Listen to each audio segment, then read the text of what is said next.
Hello everyone. This will be the first of many Nikke guides coming to the channel. The goal of this guide is to unlock special interception. This involves completing all of chapter 16. At that point, you're well on your way to settling into the daily grind. This will be separated into two distinct parts. The foundation, which is to go over everything you need to know how to progress your units and your account in general. And then the execution, using all of that foundation to stomp the early game. Before we go any further, I just want to say that I won't be going into super huge detail about every single mechanic. That's just information overload. I'm going to give enough to get you through the early game, and my next videos on Nikke will go very in-depth about these topics. So be sure to subscribe if you want to know more. Even with that, there's a lot to go over, so let's get started. Let's talk about rerolling first. Back in the day, you would reroll to get a good start on your account. Nowadays, that's just not necessary. This is because you get 3 level 200 characters at the very beginning of the game, and these are active until you start reaching level 200 yourself. Thanks to this, the early game is extremely easy, and any walls that were there in the past are no longer a thing. So if you reroll, it's because you either really want a character for waifu reasons or for long-term meta reasons. That said, if you do want to reroll for whatever reason, I will put a link in the description showing how to reroll as painlessly as possible. Now that I've talked about rerolling, let's actually talk about the banners themselves. In this game, there are 2 main banners, standard and rate up. The safe option is to pull on the standard banner so you can unlock the wishlist feature after 40 pulls. The wishlist feature works so that you can filter down the banner to 15 Nikkes of your choice, plus the pilgrims. This game does have limited units, but it's very rare, and for the past 2 years, it's only been seasonal units. So since the standard banner is constantly updated with new Nikkes, this makes the standard banner extremely valuable for newer players. However, the rare banner could have a busted Nikke, especially if it's a pilgrim.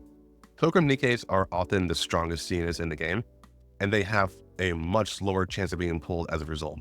So general rule of thumb is, if the current rate up unit is a pilgrim, prioritize the rate up banner. Otherwise, pull on standard. But you may want to do your research before making this choice. There is one more banner called the friendship banner. This is just where you use friendship points to pull for Nikkes. There's no wish list, and you can't get pilgrims from this, so just use this as a supplement. Last up are molds.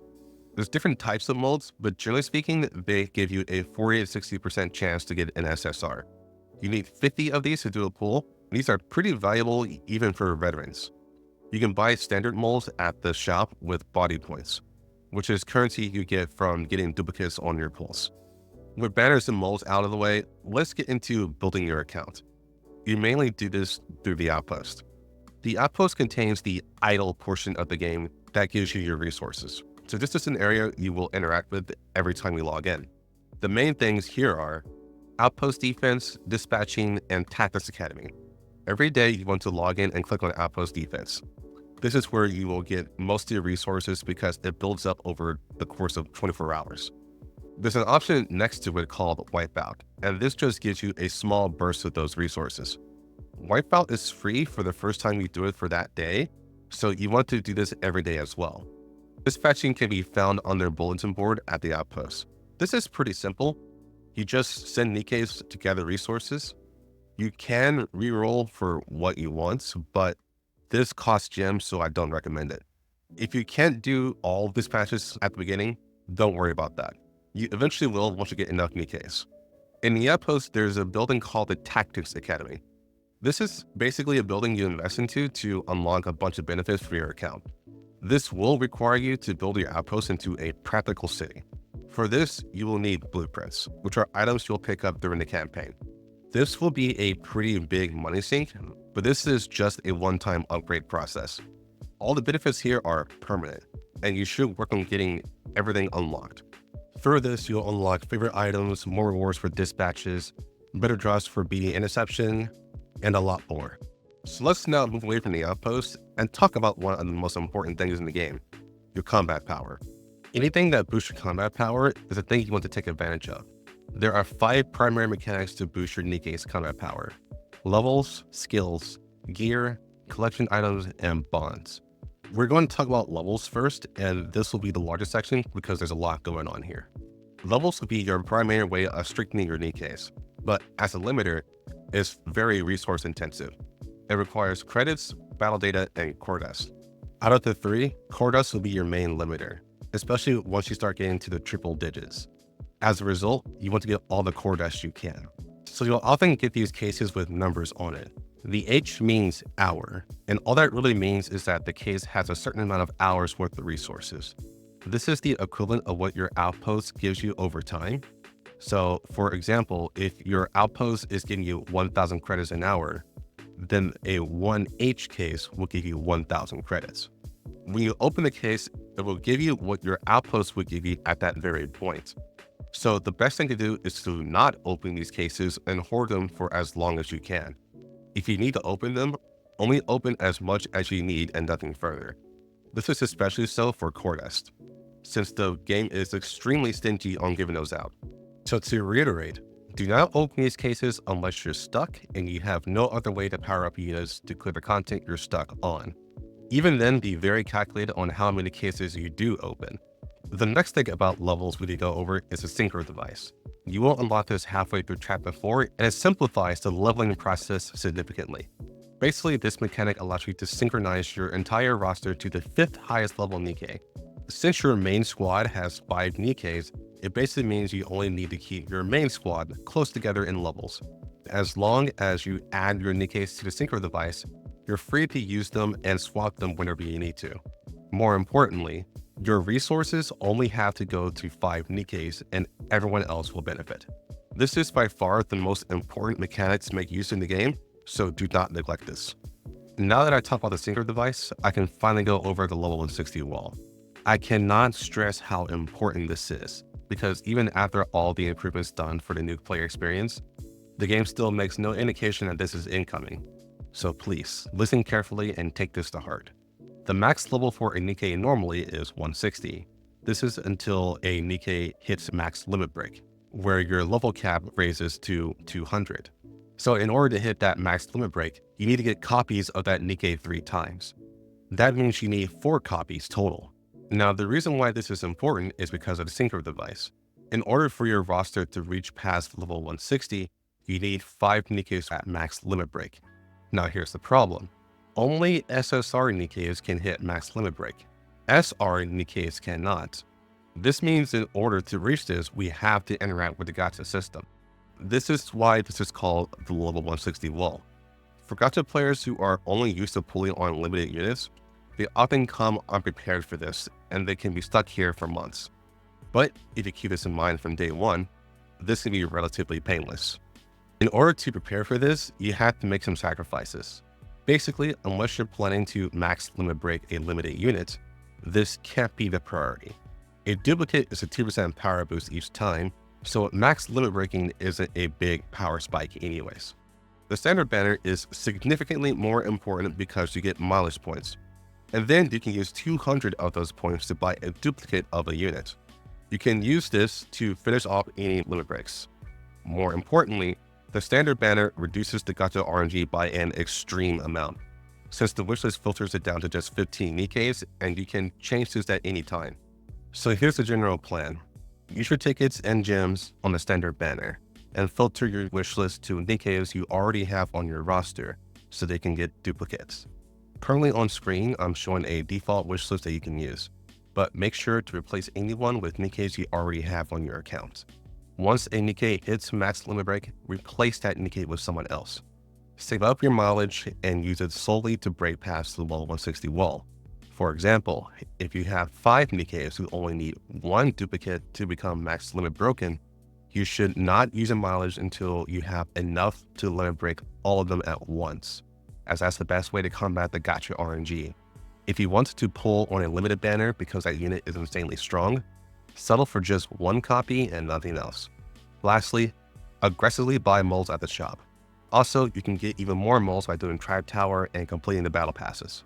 With that, we're done talking about levels. Now we can talk about skills, which is much simpler. Skills are what make Nikkes really powerful. So you want to upgrade skills not just for the combat power, but also to make your Nikkes perform a lot better. To do this, you need skill manuals. You get these from the simulation room and the event shop for whatever event is going on during that time. This is also a daily thing, so this will be part of the daily grind. Early on, this will take more time than usual because you can't just use the sweep function until you raise your combat power to be higher than recommended. But once you do, this takes less than 2 minutes. You can complete stages over your combat power since you don't get stat penalties here, but that may require manual play and some techniques to do so. So just do what is comfortable and leave it at that. If you do decide to climb out of deficit, just remember to always grab the buffs that are higher rank, because they give higher combat power. The effects themselves don't matter too much. For the skills themselves, you want to aim to level them all to level 4 on a Nikke since it's pretty easy on the resources. Anything further requires further dissection and a lot more knowledge on team building, which is out of the scope for this video.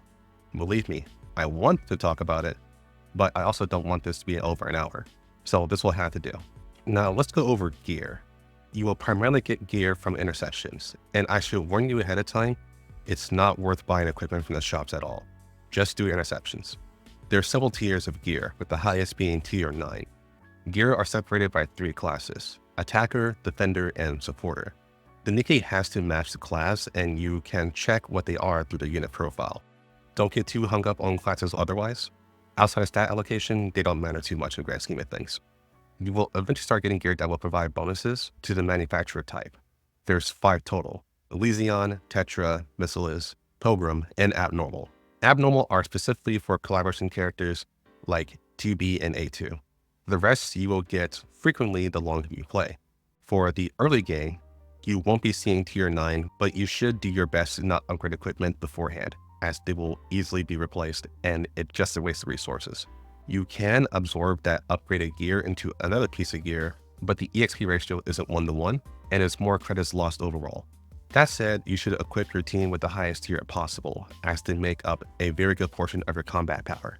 After tier 9, there's something called overload gear, but you won't have to worry about that until after you unlock special interception.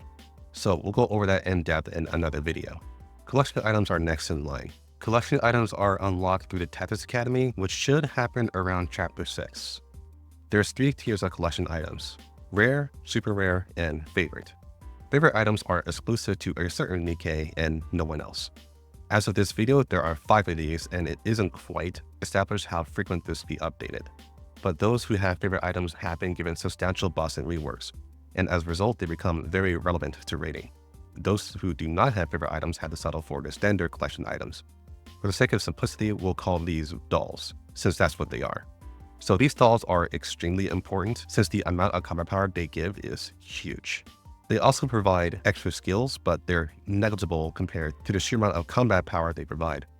Getting these so early on in the game is actually kind of insane, and equipping your main squad with this will let them push through the early game even more than they already are. You get more dolls through dispatches and especially solo raids, so when solo raids do happen, don't neglect them.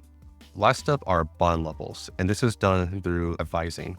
Advising is done in the Outpost Command Center, and all you do here is talk to your Nikkes and pick the correct dialogue option for extra points. Increasing bond level does increase their stats, which does increase combat power, so be sure to make use of this every day. As a side note, you can also unlock bond episodes this way as well. That's about everything for increasing combat power. Now, we can get into the game proper and talk about unlocking special intersection. When you first start Nikke, follow the tutorial. When the game prompts you to pull on a tutorial banner, skip it. You're not forced to pull on it, so you want to save those tickets for the standard banner. Follow the game until you reach the simulation room. You're free to do this part, but I recommend skipping this too so that you can immediately go to the first level of chapter 2 and unlock auto battle, dailies, and the mail. After this, get your mail and then you can do your pulls. Regardless of what you pull, here's a squad of SRs that you can use at the beginning. I would recommend using this and replacing Ether first with any SSR that you pulled, and then after that you replace based on the burst type. Out of everyone on that list, N102 is the best SR here and is probably the best SR in the game. Her support skills make her very good for a new player. She'll only be replaced by a leader, Dorothy, Declare White, Rouge, or Volume. After that, Anise will be the next hardest one to be replaced, because her stats makes her very good at generating burst. If you pull Senti or Crown, then replace Anise immediately, because Senti is basically a direct upgrade, and Crown is just a game-breaking unit in general. For Burst 3s, they're both very easy to replace, but if you get a Burst 3 SSR, replace Mihara first and keep Rappy. Rappy's Burst is a surprisingly large attack buff, and she comes with a taunt that is actually pretty good for the early game. However you decide to handle it, just make sure you have one of every burst type.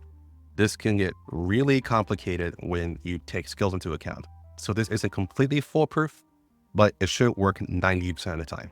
After this, just start grinding through the campaign and enjoy the cutscenes. The game is designed to make just about anything work until around Chapter 7, and that's when you start feeling some sort of pushback. But you will also have 3 free units that are level 200. Just use one of these whenever you are stuck, since these refresh daily. Keep in mind I said use one and only one. The combat power that you get from just one of these is enough to curve stomp any stage. While going through the campaign, pick up the lost items that you can find. This is where you'll find the blueprints that I mentioned early on. After Chapter 2, you'll unlock the Outpost. You'll want to do your dispatches and advising right then and there. The main thing to focus on is building your outposts, which means going through the Tactics Academy. While playing the campaign, take the time to do Lost Sector in the Ark. This is a mix of combat stages and solving puzzles, and the reward is pretty substantial, including something called Harmony Cubes. These cubes do provide good effects later on, but for now, they can just be treated as a very small boost to your combat power. Be sure to tackle interceptions D and S every day. These are just easier versions of Special Interception, and a way to start getting some decent gear, which is necessary to power through Chapter 16 without relying too hard on the free units. You will unlock Interception D after finishing Chapter 3, and you will unlock Interception S after finishing Stage 15 of Chapter 9. An average account will be able to complete Thomas the Train comfortably at level 70, though you will need to play manually to do so. And you should be able to beat Gravedigger at level 120, though this one is much more finicky and may require some guidance. Along with Interception, go to the simulation room every day. This will probably be your easiest way of beefing up your main squad, especially if you got lucky and got some really top tier Nikkes. Last thing to do on the do every day list are the events. The events are very, very important because they give you a huge burst of resources thanks to the shop. For new players, there are 2 reward guides. The first is called Day by Day, and a lot of these requirements you'll complete naturally. Once you unlock Privity from this pass, you'll unlock the second reward guide called Alice Diary, and you unlock Alice this way. Both of these units are very good, with Alice being potentially the strongest unit in the game once you have maximum investment into her. Before then, she's just pretty good. Privity is a support unit who buffs your attack and reload speed. For campaign, she has a skill that stuns all non-boss enemies. So she makes for a pretty good screen nuke if you're hurting for a good AoE. One final thing to talk about is the general shop. You want to buy whatever resources you can here, as long as they don't cost gems. Eventually, you will be able to refresh the shop list for free, but that won't be available for a while because you have to complete an unknown amount of achievements. You probably won't be unlocking that until well into the mid-game. And with that, these are the bare essentials to grinding the campaign. If you keep all this in mind, you'll fly through and complete Chapter 16 in no time. At that point, it's just doing the daily grind and getting your main squad to the level 160. Once unlocked, do Special Intercession every day. Keep pushing campaign as best you can, and make sure to do hard mode campaign as well. As stated before, the next videos will be going into much more in-depth on important topics that I kept brief in this guide. If you want a topic specifically, let me know either in the comments or on Discord. If you have any questions or suggestions, be sure to hit me up on Discord. Link is in the description. I'll answer any questions you may have to the best of my ability.